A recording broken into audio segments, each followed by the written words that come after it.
নমস্কার বন্ধুরা, ইতিহাসের ইতিকথার নতুন পর্বে আপনাদের সকলকে স্বাগত।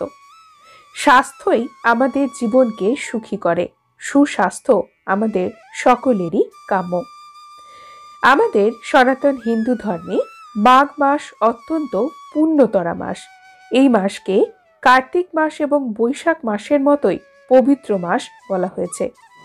মাঘ মাস ভগবান শ্রীহরির মাধব রূপের পুজোর জন্য প্রসিদ্ধ। এই মাসে ভগবান শ্রীহরির মাধব রূপের পুজো করা হয়। আয়ুর্বেদ এবং জ্যোতিষ শাস্ত্রে মাঘ মাসে মূলো এবং ধনিয়ার পাতা খেতে মানা করা হয়েছে। এটি সরাসরি আমাদের স্বাস্থ্যের সঙ্গে সম্পর্কিত। জ্যোতিষ, ধর্ম এবং ঈশ্বরের সঙ্গে যুক্ত হয় আমাদের খাওয়ার নিয়ম। আয়ুর্বেদ শাস্ত্রে বলা হয়েছে ঋতু অনুসারে কোন খাবার আমাদের জন্য উপকারী, যেটি আমাদের শরীর এবং স্বাস্থ্যকে ভালো রাখবে, মন ভালো রাখবে। অন্যদিকে বলা হয়েছে এমন কিছু খাবার যেগুলো এই সময় না খেতে, যা আমাদের স্বাস্থ্যের জন্য হানিকারক। এইরকমই মাঘ মাসে মূলো এবং ধনিয়ার পাতা খাওয়া নিষিদ্ধ। এই দুই ক্ষেত্রেই স্বাস্থ্যকে সুখী জীবনের ভিত্তি হিসেবে বিবেচিত করা হয়েছে এবং এই জন্যই এই নিয়ম। মাঘ মাসে মূলো এবং ধনিয়ার পাতা দুটোই অশুভ বলে মনে করা হয়। যেমন ভাদ্র মাসে লাউ খেতে মানা করা হয়। শাস্ত্র বলছে মাঘ মাসে মূলো খাওয়া মদ্যপানের সমতুল্য।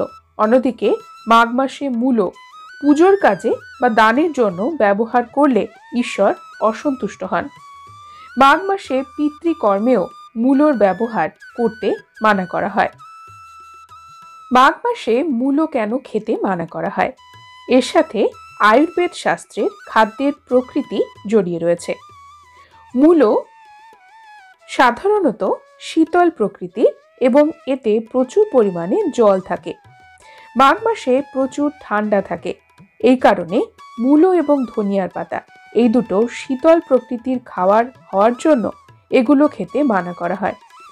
এগুলো খেলে আমাদের পেট খারাপ হতে পারে, কাশি হতে পারে, পেটে কৃমি হতে পারে, জ্বর বা সর্দির আশঙ্কা থাকে, যা আমাদের সুস্থ জীবনের জন্য এবং স্বাস্থ্যের জন্য ক্ষতিকারক। এই কারণেই আমাদের জ্যোতিষশাস্ত্র এবং আয়ুর্বেদে খাদ্য অভ্যাসকে সুখী জীবনের চাবিকাঠি বলা হয়। তাই তো মাঘ মাসে মূলো এবং ধনিয়া পাতা খেতে মানা করা হয়।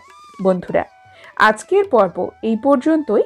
পরবর্তী পর্বে নতুন একটি বিষয় নিয়ে আপনাদের সঙ্গে কথা হবে। ততক্ষণ সকলে সুস্থ থাকুন, ভালো থাকুন। আর পুরো ভিডিওটি দেখার জন্য আপনাদের অসংখ্য অসংখ্য ধন্যবাদ।